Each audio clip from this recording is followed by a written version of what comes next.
Burning businesses is not free speech. Now, for months, all Joe Biden talked about was peaceful protesters, remember? As Americans literally watched businesses in communities around this country burn to the ground. I was in Minneapolis not long ago with a wonderful African-American business owner named Flora Westbrook.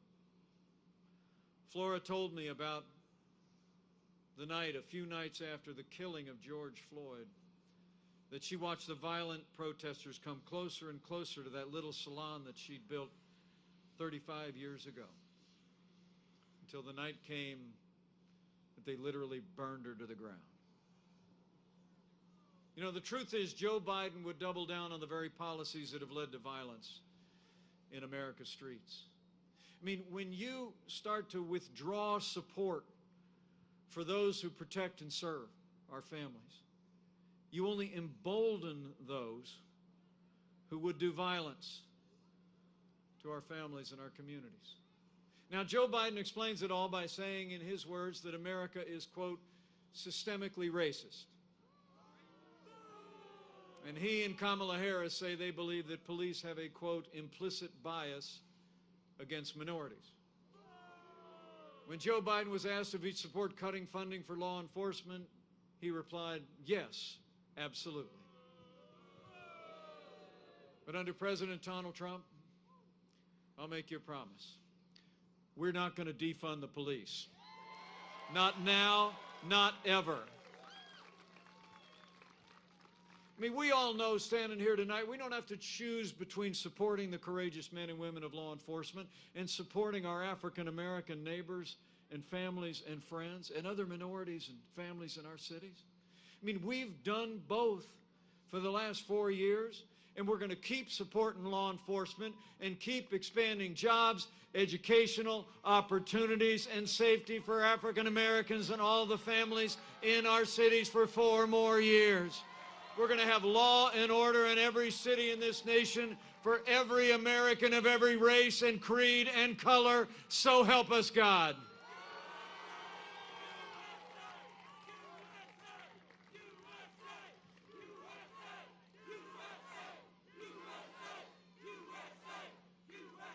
So it's about law and order. And it's about standing strong for the rule of law. So we stand here tonight. I'm proud to report President Trump has already appointed more than 200 conservative judges to our courts at every level, and they are all men and women of integrity who will uphold all the God-given liberties enshrined in our Constitution, like the freedom of speech, the freedom of religion, and the Second Amendment right to keep and bear arms. Now, last month, we rightly paused as a nation to honor the life and service of the late Justice Ruth Bader Ginsburg. But when the memorials were over, President Trump fulfilled his constitutional duty when he nominated a brilliant, principled, conservative woman who loves the Constitution to the Supreme Court of the United States, Judge Amy Coney Barrett. Isn't she great? And President Trump and I called on Democrats this time to give Judge Barrett a respectful hearing. But we had reason to be concerned. You all remember when she was being confirmed to the Court of Appeals a couple years ago, Democrats in Washington actually criticized Judge Barrett for her Catholic faith. The leading Democrat on the Judiciary Committee actually said that Judge Barrett's faith was a concern because she said, and I quote, "The dogma lives loudly within you."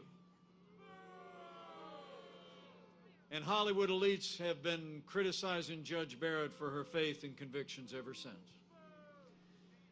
Well, I got news for the Democrats and their friends in Hollywood. That dogma lives loudly in me. That dogma lives loudly in you. And the right to live and work and worship according to our faith lives loudly in the Constitution of the United States of America.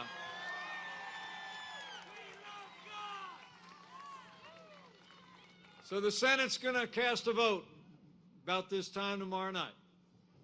And after they discharge their duty to advise and consent, I'll make you a prediction. Judge Amy Coney Barrett will be Justice Amy Coney Barrett. We're going to fill that seat. And let me say, all the progress we've made, soon to be 3 Supreme Court justices, 230 federal judges, would not be possible without the strong and consistent support of both of North Carolina's senators in Washington, D.C. So North Carolina, right after you get done voting to re-elect President Donald Trump for 4 more years, we need you to re-elect Senator Thom Tillis for 6 more years in the United States Senate.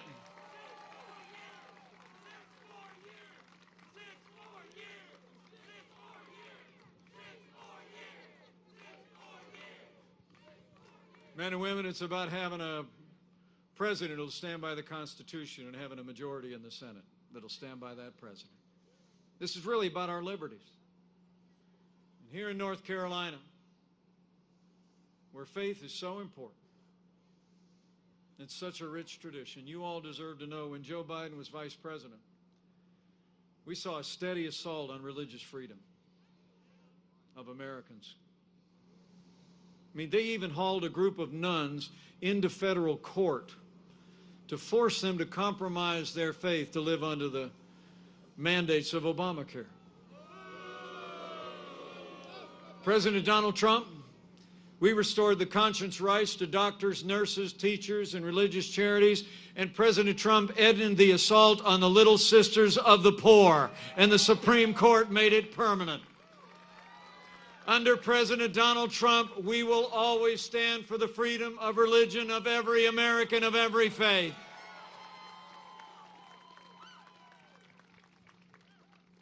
And finally, beyond our liberties, I have to tell all of you standing here tonight, I couldn't be more proud to be vice president to a president who stands without apology for the sanctity of human life.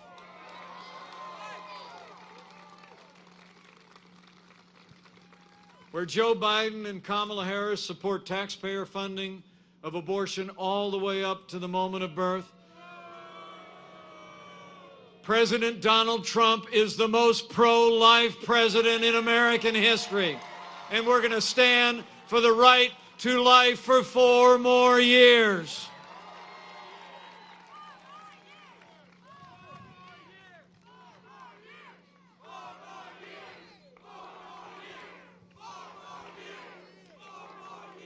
So it's amazing what we've accomplished in those first 3 years. We rebuilt our military, revived our economy. We stood for law and order, liberties, and life. And let me say, none of that would have been possible without the strong and consistent support of North Carolina's Republican delegation to Congress. So just like I said about the Senate, right after you vote to re-elect President Donald Trump, we need to send Congressman Greg Murphy and Congressman David Rouser to a new Republican majority in the House of Representatives and retire Nancy Pelosi once and for all.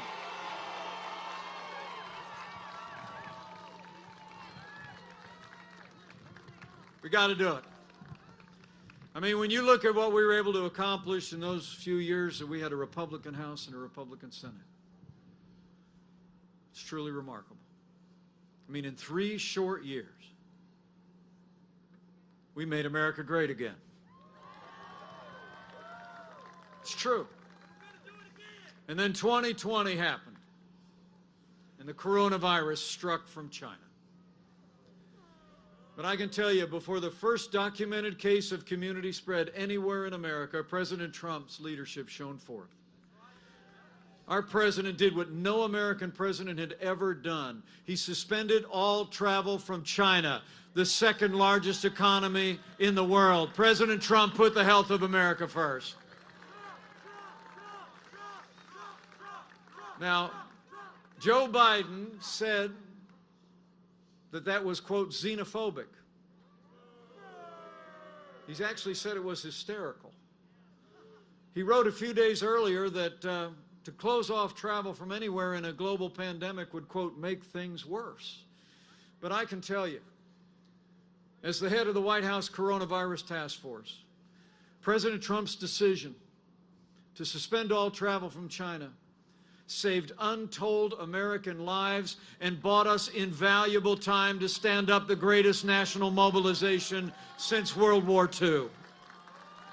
It's true. We reinvented testing. We saw to the manufacture and distribution of literally billions of medical supplies to our incredible doctors and nurses and healthcare providers. We developed new medicines and therapeutics, and we are just a short time away from having the first safe and effective coronavirus vaccines in tens of millions of doses for the American people.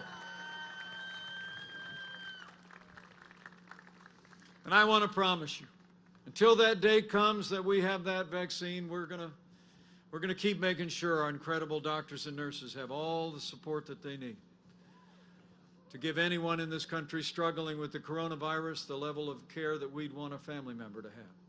We're going to keep protecting the vulnerable. We're going to keep saving lives, developing life-saving medicines. And under President Donald Trump, we're going to keep opening up America again.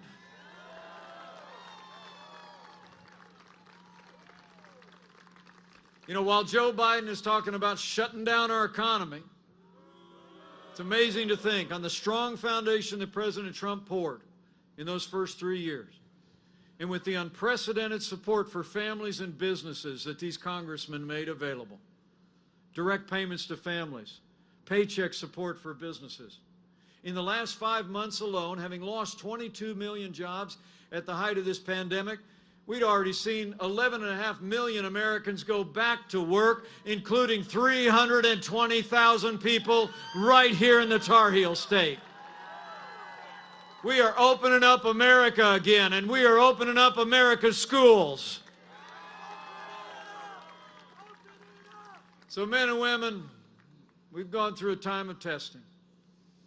But looking out at this hardy bunch tonight, I know you realize that we're coming to a time for choosing. The choice in this election has never been clearer. The stakes have never been higher. I mean, when you look at their agenda of higher taxes, open borders, socialized medicine, the Green New Deal, defunding the police, abortion on demand, it's clear. Joe Biden would be nothing more than a Trojan horse for the radical left. Now, Joe Biden says that democracy is on the ballot. Well, I think our economic recovery is on the ballot. I think law and order are on the ballot. But I want to say from my heart tonight, I truly believe that there are things much more foundational to our country that are on the ballot as well. You know, in this election, I think it's not going to be so much whether America ends up more Republican or more Democrat, more conservative or more liberal, more red or more blue. I think the choice in this election is whether America remains America. It's whether we're going to chart a course for our children and grandchildren built on our highest ideals of freedom, individual responsibility, free enterprise, faith, and family, or whether we're going to let Joe Biden and the radical left take our nation on a path of less freedom, more government, socialism, and American decline. So let me say, for nothing less than our freedom, for nothing less than all the ideals that have always made this nation great and exceptional.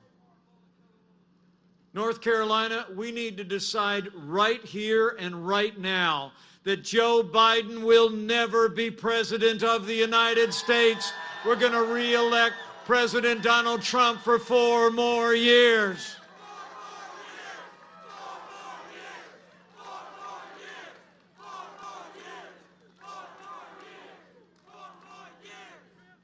You know, I was told on the plane here that it was almost 4 years ago to the day that a candidate named Donald Trump was standing right here at Kinston Airport. Maybe many of you were there that night.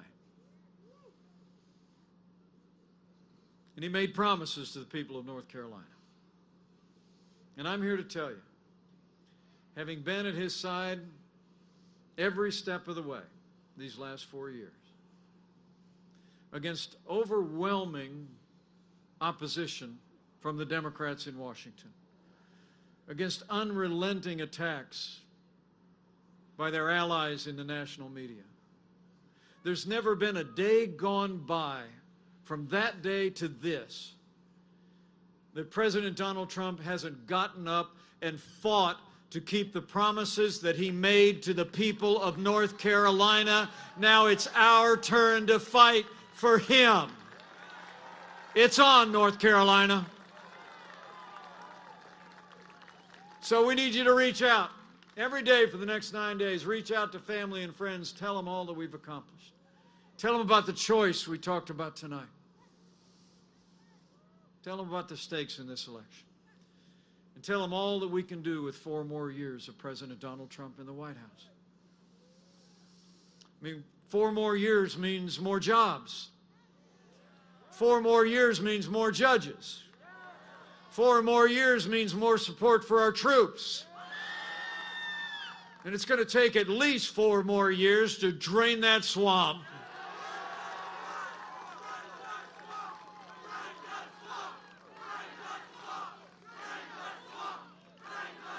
So this is it, North Carolina. About 9 days to go. And we need you to stay in the fight. For a stronger and safer America, stay in the fight. For a great American comeback, stay in the fight. For faith and family, for our children, born and unborn, stay in the fight. And for our freedom,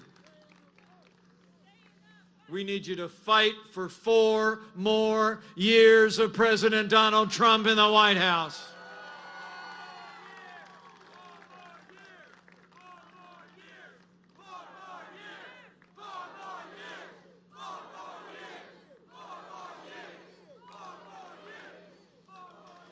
You stay in the fight, and I promise you we'll stay there every step of the way with you. And in these uncertain times,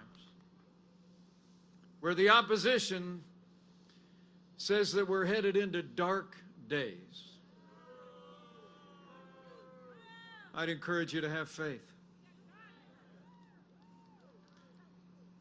Have faith in America and in the boundless capacity of the American people to overcome any challenge.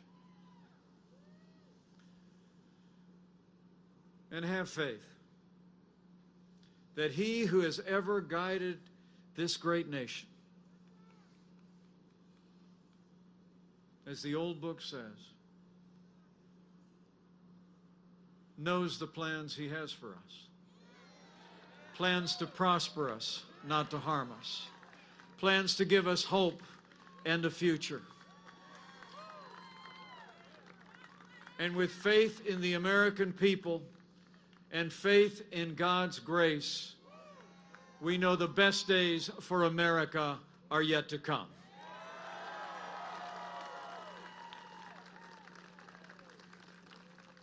So thank you for coming out tonight. Thank you for staying out in the rain. I leave here today with renewed confidence. Seeing the resilience and the enthusiasm, I can't wait.